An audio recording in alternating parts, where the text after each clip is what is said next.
Bonjour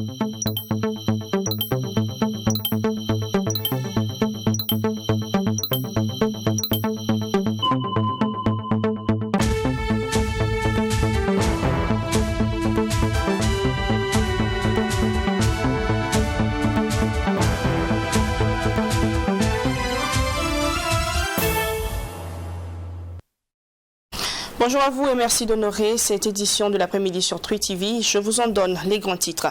Opération de déracinement des bornes et marquage de bâtiments à démolir à Gargan. Des populations installées sur la bande de servitude de la Sonature ont protesté ce week-end. Meurtri rien qu'en pensant à l'idée de démolition de bâtiments, ces derniers appellent à privilégier les discussions. Vous les entendrez juste après les titres, il suffira de rester avec nous. Quel a été l'apport de l'éducation au développement chinois? Cette interrogation a donné lieu à un panel à l'AEMB, l'association des élèves et étudiants musulmans du Burkina Faso. L'objectif de cette rencontre était d'éveiller les consciences et d'amener la jeunesse à s'investir davantage pour le développement du Burkina Faso. Et puis, amélioration de l'accès à Internet au Burkina Faso, Bridge Fiber Solutions, une filiale de la société Télécel SA, lance officiellement ses activités. L'opérateur est chargé de l'exploitation et de la commercialisation des infrastructures publiques de haut débit construites par l'État burkinabé. Direction maintenant, quartier Gargan, des populations installées sur la bande de servitude de la Sonature protestent contre l'opération de déterrement de bornes et de marquage de bâtiments à démolir. En conférence de presse ce samedi 11 mars, ils ont exprimé leur mécontentement. Cette sortie médiatique intervient alors que l'Office national du contrôle des aménagements et de construction menace de procéder à la démolition des bâtiments illégalement construits sur le terrain à partir de fin mars. Le point avec Maxime Chouin-Bambara. C'est une conférence de presse aux allures des mouvements d'humeur. Les populations du quartier Gargan de Ouagadougou, semées de quitter la bande de servitude de la Sonature, donnent de la voix et protestent contre l'opération de déterrement des bornes et de marquage des bâtiments à démolir menée par l'Office national du contrôle des aménagements et de construction ONC-AC. Ils disent que la zone, c'est une zone Sonature. Les propriétaires terriens disent que jamais, ils n'ont jamais cédé cette zone à la Sonature. Il n'y a pas eu de conversation, il n'y a pas eu un préalable. Donc, ce n'est pas pour eux. Ils se trouvent dans un système de forcing. On est venu pour les déloger chez eux sans pourtant les avertir. Ils pensent que ce n'est pas bon. Et nous, qui sommes habitants, nous sommes venus payer les parcelles avec eux. Nous avons construit depuis 5 ans, nous habitons avec eux. Donc, nous sommes devenus des habitants de Gargan. Bon, venir écrire sur nos murs de cette façon-là, nous trouvons que c'est la pire torture qu'on pourrait faire à quelqu'un qui a investi des grands investissements, puis ce sont des villas et des R+, et venir casser ça de cette façon, je pense que c'est pas juste et c'est pas correct. C'est du côté de l'Office national du contrôle des aménagements et de construction, l'on affirme avoir prévenu la population. Pour ces dernières, il n'en est rien. Aucun avertissement n'a été donné et aucune consultation faite, selon leur porte-parole Paul Benao. Mieux, ces habitants de Gargan disent avoir tenté en vain de rencontrer le ministre en charge de l'habitat et les premiers responsables de la Sonature. Même fois, les habitants d'ici et ceux de Balkoué, les villages environnants, ils ont été pour voir le ministre. Que ce soit le ministère, que ce soit la Sonature, à plusieurs reprises, ils n'ont pas été reçus. Ils n'ont pas été reçus, c'est ça qui a causé le problème de ce conférence de presse dans le but de trouver un terrain d'entente et pour que les plus hautes autorités puissent nous entendre et essayer de voir. C'est qu'ils n'ont qu'à chercher de l'entente. Si on veut entendre avec eux, ils ne nous reçoivent même pas. C'est la force même physique qu'ils sont venus faire. C'est pas ça. C'est pas ça.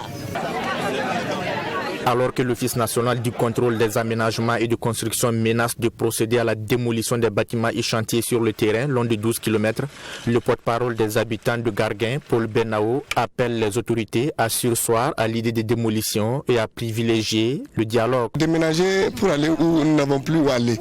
Et venir casser, c'est venir nous détruire. C'est de nous détruire. C'est comme s'ils venaient pour nous écraser et nous éteindre pour définitivement. Et cette question zone de démolition, qu'ils mettent une croix là-dessus et qu'ils cherchent à échanger avec les habitants, à échanger avec les propriétaires terriens, les habitants, nous qui avons construit. On se trouve dans une situation de violence psychologique et de la torture. Voilà, et nous pensons que c'est pas bien. Je voulais aussi interpeller l'État à venir s'acquérir directement sur le terrain. Comment les gens ont fait pour acquérir les terrains là-bas? Parce que tu ne peux pas avoir un terrain dans la zone là comme ça pour y mettre une habitation. Ouedraogo Amadou est le propriétaire de cette maison R+1 qui a reçu la visite des agents de l'Office national du contrôle des aménagements et de construction. Il dit avoir acquis la parcelle en 2020 à 6 millions de francs CFA grâce à un prêt bancaire. Il évalue aujourd'hui la valeur de ses investissements à plus de 50 millions de francs CFA. Et c'est tout naturellement sous le choc qu'il voit sa maison marquée à démolir. Je me sens mal parce que toute ma famille est tombée malade. Mais moi-même, je disais tantôt que ma rentabilité au service a baissé. Parce qu'on ne peut pas être en train de servir l'État, servir la population et que on menace de démolir ce soir. Au début, il y avait un problème avec la Sonabel. Ce problème est résolu avant que je n'attire. Parce qu'à un moment donné, ils avaient mis des croix rouges. C'est qu'il n'y avait plus de problème. Il y a eu cette entente-là entre la Sonabel et puis les sociétés ou bien les propriétaires terrains. Sans seulement, je me suis engagé à créer le terrain pour mettre autant d'argent. On ne va pas se laisser faire en tout parce que moi, le jour qu'on va venir, soit je reste avec ma maison, soit ma maison reste. Ou bien nous tous nous restons. Ce terrain litigieux est traversé par les poteaux de haute tension de la Sonabel qui constituent une menace pour les populations riveraines. Mais à en croire le porte-parole des habitants de Garguin, les constructions sont faites dans le respect des consignes de la nationale d'électricité. Il n'y a pas que Garguin qui a manifesté ce week-end à Pabré, une commune rurale. Des populations ont également exprimé leur mécontentement au cours d'un point de presse regroupé en association. Elle marque un refus catégorique face à l'élaboration de l'avant-projet de loi portant promotion immobilière et foncière au Burkina Faso. Selon les membres de l'association Nakol Zanga, si ce projet de loi n'est pas révisé, il risque de créer le chaos. Alexis Wenkouni Belemnaba. Il est discriminatoire, voire dictatorial et suicidaire cet avant-projet de loi portant promotion immobilière et foncière au Burkina Faso. C'est l'avis de l'association Nakol Zanga. Cette association de veille foncière de Pabré estime qu'il est judicieux de prendre en compte non seulement le passif foncier, mais aussi le droit coutumier des terres. Sans une prise de décision consensuelle pour l'intérêt de tous, elle marque son refus catégorique et son désaccord dans la démarche de l'élaboration de cet avant-projet de loi. Cette loi nous concerne directement. C'est vrai que la promotion immobilière aussi est impliquée, mais c'est nous, propriétaires terriens, qui sont les premières victimes de cet avant-projet de loi. Parce que si vous prenez la partie sanction, où on dit que tout co-auteur de cette chaîne foncière-là, ça veut dire que c'est en commençant par le propriétaire terrien, les promoteurs immobiliers, les architectes, les topographes, les techniciens et tous ceux qui vont intervenir sur cette chaîne-là seront punis à de lourdes peines. Tous les chefs coutumiers, les chefs de terre et les communautés villageoises de développement de la commune de Pabré sont tous mobilisés pour l'occasion. Ils estiment que la démarche du gouvernement n'est pas salutaire. L'urgence du moment, c'est la lutte contre les groupes armés terroristes. Si nous ne laissons pas nos différends dans la ville et s'associer pour faire face à la menace terroriste, au moment où nous nous rendrons compte, ce sera très grave. Pardonnons-nous et concentrons-nous sur ce qui est prioritaire et essentiel. La lutte contre les forces du mal qui endeuillent au quotidien la population. Si le gouvernement refuse et continue dans sa marche, nous risquons de fuir nos terres. Les propriétaires terriens de Pabré disent déjà avoir pris des engagements avec des sociétés de promotion immobilière, c'est depuis 4 ans, pour l'aménagement de leurs terres. Au cours de cette rencontre, le cadre juridique de la promotion immobilière et foncière a été expliqué à la population de Pabré. Dans la suite de ce 13h, lutte contre le phénomène de mendicité dans la ville de Ouagadougou. Le gouvernement a lancé le 5 mars dernier une opération de retrait et de réinsertion socio-économique des personnes en situation de mendicité. La mission est de retirer de la rue 500 personnes d'ici la fin de l'année 2023. Quel est l'avis de la population sur la question et que pense-t-elle du phénomène de mendicité grandissant dans la capitale burkinabé? Ce sont les questions qui ont été posées à des citoyens dans la capitale burkinabé. Voici pour vous quelques réactions avec Fatima Tanikema dans cet élément. Tout comme le gouvernement burkinabé, les Ouagavillois ont aussi constaté l'accroissement du nombre de personnes en situation de mendicité dans les artères de la capitale. Cela depuis le début de la crise sécuritaire qui a engendré un déplacement massif des populations vers les grandes villes. Même si la ville de Ouagadougou n'est pas un centre d'accueil, elle a accueilli près de 60 000 personnes déplacées internes et près de 500 d'entre elles sont en situation de mendicité. Ces PDI sont des enfants, des femmes et des hommes. Présent au fait tricolore, la présence des femmes et des enfants est plus remarquable. Une situation gênante et dangereuse selon certains citoyens burkinabés. Parce qu'en voyant ces petits enfants comme ça, c'est une grande risque. Parce qu'une voiture peut les aider. C'est pas, vous, ces petits enfants-là, c'est pas tout le monde qui peut être dans les caisses et puis les voir. Tu peux être là et puis ne pas les voir, tu vas les coigner. Ils vont t'accuser parce que toi tu as piétiné un enfant et pourtant tu n'as rien fait. Tu ne peux même pas savoir qu'il y avait un enfant puisqu'ils sont si petits. Donc, bon, je pense que nous tous, on devrait mettre ensemble pour essayer de trouver une solution par rapport à cette situation parce que ça n'honore pas notre pays. C'est vraiment un déshonneur pour notre pays.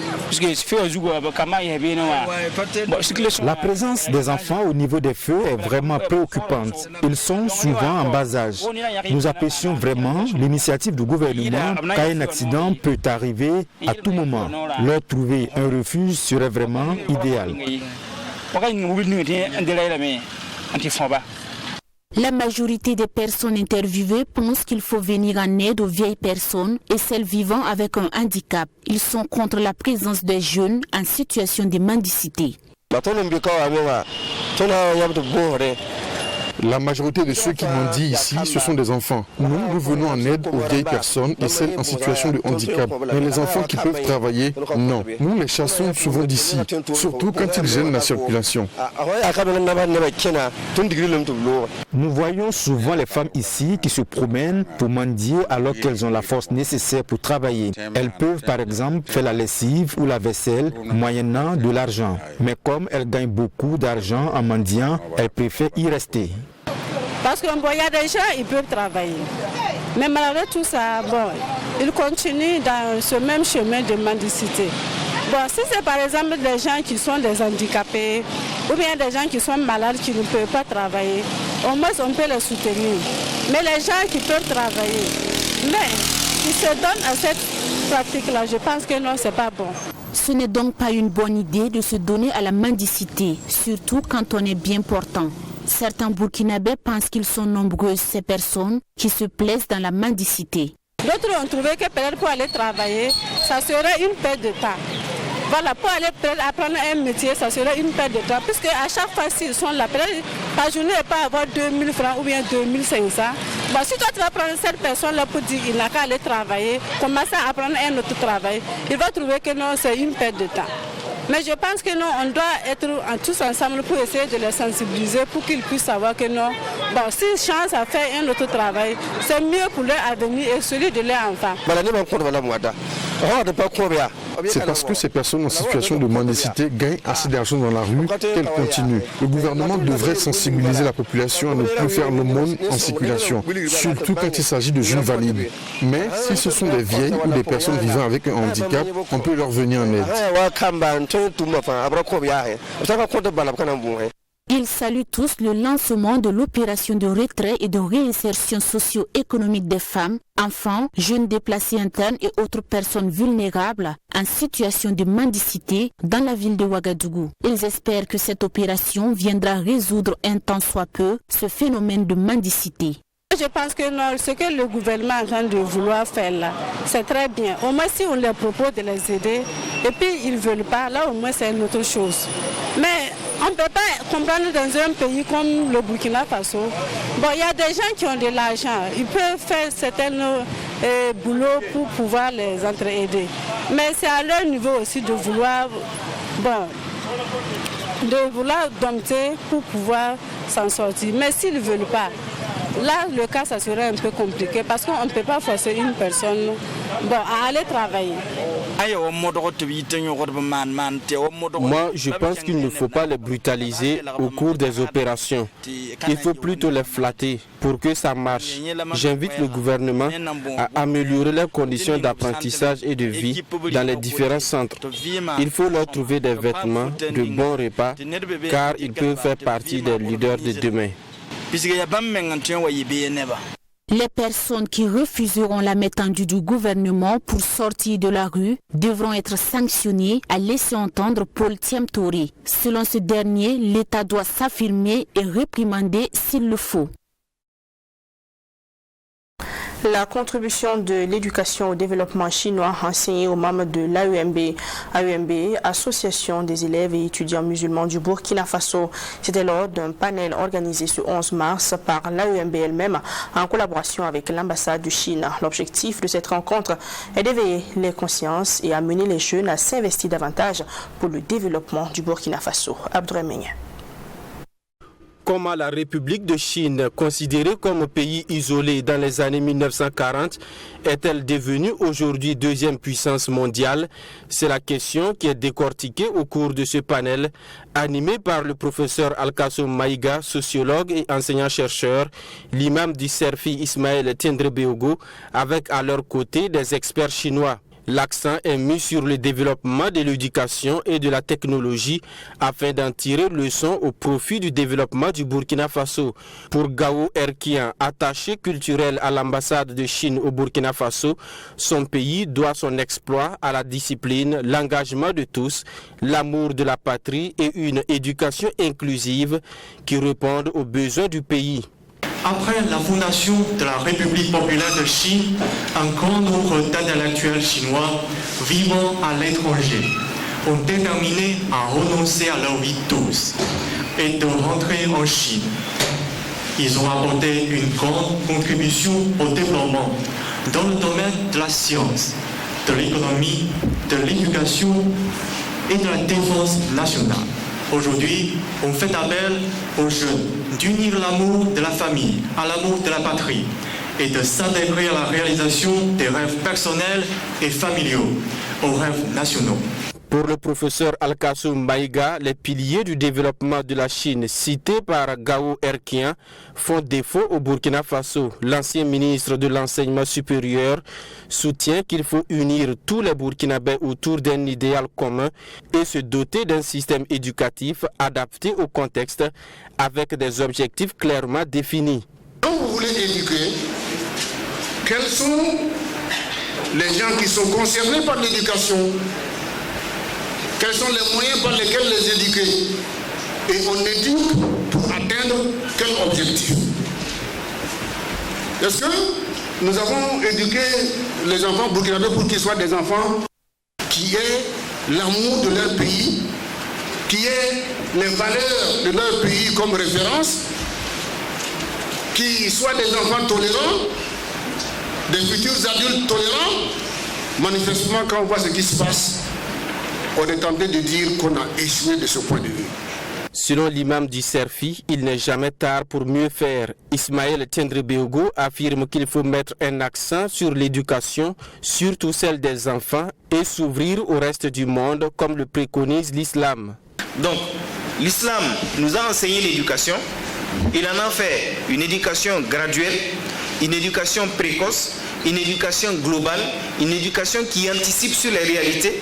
Et l'islam a donné un contenu à cette éducation à travers l'exemple de la première et la deuxième génération, du Coran et de la Sunna du prophète sallallahu alayhi wa sallam. Mais également, l'islam nous a demandé de nous ouvrir aux autres, d'apprendre des autres, parce que la sagesse, elle se trouve dans tous les peuples. Il n'y a pas un peuple qui ne soit pas sage, il n'y en a pas. Les peuples qui ne sont pas sages ont disparu. Notons que cette conférence publique est organisée par l'AUMB, Association des élèves et étudiants musulmans au Burkina, en collaboration avec l'ambassade de Chine. L'objectif est de susciter l'éveil des consciences des jeunes et un engagement de tous à contribuer au développement du Burkina Faso. Le 10 mars 2023, Bridge Fiber Solutions a lancé ses activités commerciales. L'entreprise a à sa charge la gestion du backbone national des télécommunications. Le lancement de ces activités commerciales permet à BFS de mettre ses services à la disposition des sociétés pour améliorer l'accès à Internet et permettre au Burkina Faso d'entrer dans l'ère du numérique. On reste avec Abdourahimi. En vue d'accélérer le développement social et économique à travers la transformation digitale et améliorer l'accès à Internet, l'État burkinabé a réalisé en 2021 un backbone national des télécommunications doté de 3000 km de fibres optiques. La gestion de l'infrastructure est confiée à Bridge Fiber Solutions BFS, filiale de Télécel Faso. À travers ce lancement officiel de ses activités commerciales, BFS va désormais mettre ses services à la disposition des opérateurs. Les activités de BFS devront permettre d'accroître la pénétration d'Internet au Burkina Faso, explique Boris Compaoré, directeur général de BFS. C'est un investissement très important qui a été fait par l'État pour justement poser ces infrastructures sur le territoire. Ça fait qu'aujourd'hui, cet investissement ne sera plus en fait à refaire par ces fournisseurs. Ces fournisseurs pourront directement venir vers BFS qui va en fait les offrir le service à des coûts très compétitifs et aussi qui va s'occuper de la partie maintenance. C'est-à-dire qu'ils n'auront plus aussi à dépenser. Quand il y aura maintenant des problèmes dans une localité, ce n'est pas eux qui vont aller réparer, c'est BFS qui va aller le faire. La ministre en charge de la transition digitale s'est félicitée du lancement des activités de BFS qui marque la mise en exploitation du backbone national. La fibre optique couvre tout le territoire national. Cela traduit la volonté de réduire la fracture numérique et permettre au Burkina Faso d'entrer véritablement dans l'ère du numérique, explique Aminata Zerbo Sabané. Donc le gouvernement a fait un important investissement en construisant ce backbone national-là qui permet de mailler l'ensemble de notre territoire en fibre optique pour pouvoir justement mettre à disposition des entreprises et de l'administration une connectivité haut débit pour accélérer justement cette digitalisation. Voilà. Donc c'est une étape importante, une étape clé dans notre cheminement vers une transition digitale effective. Notons que la fibre optique relie le Burkina Faso à l'international à travers l'interconnexion avec la Côte d'Ivoire, le Niger et le Mali. Le directeur général de BFS rassure qu'avec le lancement de ces activités commerciales, l'accès à Internet sera amélioré et à moindre coût au Burkina Faso. Maintenant sur Tinkodgo, dans le centre-est, où la LONAB a fait un heureux gagnant. Mahama Richard Ouedraogo, inspecteur de l'enseignement primaire, a gagné plus de 72 millions de francs CFA au Pari Mutuel Urbain Burkinabé. Le gagnant a reçu son chèque signé ce vendredi 10 mars à l'agence LONAB de Tinkodgo. Les millions à Mahama Richard Ouedraogo et les images et le commentaire de Mamidriana Kamabou pour vous et moi dans cet élément. C'est un inspecteur de l'enseignement primaire qui a gagné un super gros lot d'une valeur de 72 936 500 francs CFA. Tout ceci grâce à sa mise de 6 300 au 4+1 du Pari Mutuel Urbain Burkinabé, PMUB, effectué le 31 janvier dernier. Le regagnant absent à la cérémonie de remise de chèques pour des raisons de santé s'est fait représenter par son frère Adama Ouedraogo. Tous ceux qui ont gagné à la LONAB, que Dieu les bénisse. Tous ceux qui n'ont pas gagné, qu'ils continuent de tenter leur chance. Je suis le représentant du récipiendaire, certes, mais avec lui, nous mettrons cet argent au profit des projets bénéfiques pour la population de la ville de Tinkodgo et de la population burkinabé tout entière. Le directeur du pôle exploitation de la LONAB, Léandre Kanikei, a, au nom du directeur général, félicité le gagnant du jour et lui a conseillé de faire bon usage de la somme reçue. Il faut d'abord signaler que les lots, c'est aux gagnants. On n'impose pas une structure aux gagnants. Mais on les oriente vers des structures spécialisées qui puissent les accompagner dans l'utilisation des différents fonds. Vous savez, tous les jours nous faisons de gros gagnants. De gagnants, ils sont nombreux. Nous ne publions généralement ou nous ne médiatisons généralement que les lots d'une certaine importance, 40, 50. Donc il y a beaucoup de gagnants. Donc on les oriente généralement vers des structures spécialisées pour pouvoir les accompagner. Ce qui n'est pas en fait le rôle de la LONABE, enfin de les accompagner directement, donc on les oriente vers d'autres structures. La loterie nationale burkinabé, selon le directeur du pôle exploitation de la LONABE, fait des millionnaires et contribue ainsi au développement individuel de chacun et celui du Burkina Faso de façon générale. Il a par ailleurs invité les clients à continuer à faire confiance à la LONABE. Littérature pour terminer, un écrivain burkinabé rend hommage à un penseur contemporain de l'islam du nom de Ahmed Simozrag dans un ouvrage. Il s'agit d'un ancien disciple algérien qui, selon l'auteur Mahamadou Oubda, a impacté positivement la connaissance et la pratique de l'islam au Burkina Faso. Mahamadou Oubda, à travers cet ouvrage, veut non seulement rendre hommage, mais aussi restituer une vérité historique. Mamitra Nakamabo.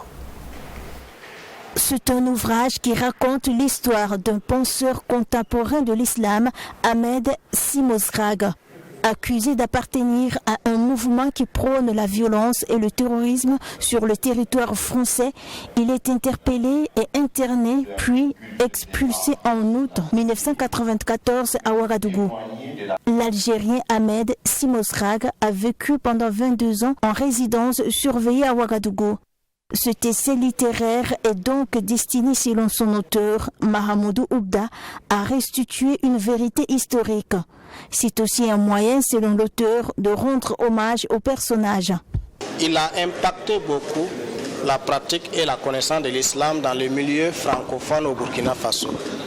Donc l'histoire du Burkina Faso étant faite de l'histoire de toutes les composantes, donc c'est pourquoi j'ai voulu rendre compte de ce personnage historique afin que finalement ça contribue à une écriture de l'histoire générale du Burkina comme les autorités le souhaitent ardemment. Le personnage qui Ahmed Simozrag a écrit 21 livres sur les divers thèmes. La théologie, le dialogue interreligieux et les questions politiques sont entre autres les thèmes abordés par le personnage dans ses différents ouvrages. Les questions contemporaines telles que le terrorisme, le judaïsme sont également évoquées dans ses livres. Dans ses ouvrages, le personnage expose sa vision sur le terrorisme et propose des solutions qui peuvent être explorées pour lutter contre le terrorisme. En un mot, Simozrag dit que le terrorisme, c'est de l'anti-islam. Pour lui, c'est en fait un complot pour ternir l'image de l'islam. Et que comme solution, il propose une solution en 3D. Dialogue, démocratie, développement. Donc c'est pour cela, je pense que sa compréhension de la religion musulmane, et puis c'est un érudit, c'est un hafiz du Coran, et il connaît aussi bien la civilisation occidentale. Donc l'un dans l'autre, je pense que ces positions peuvent aider à trouver une solution aux crises qui nous assaillent. Ancien disciple d'Ahmed Simozrag, l'auteur de cette œuvre littéraire a pris environ 4 ans pour rédiger ce livre. Pour lui, le livre est déjà disponible dans les différentes librairies du Burkina Faso. Voilà donc un reportage de Mamitra Nakamabo qui referme ce 13h. Merci à vous qui l'aviez suivi. Merci pour votre fidélité aux sessions d'information de Truth TV. Bon début de semaine à toutes et à tous. Et rendez-vous demain 13h pour une nouvelle session d'information. Portez-vous bien.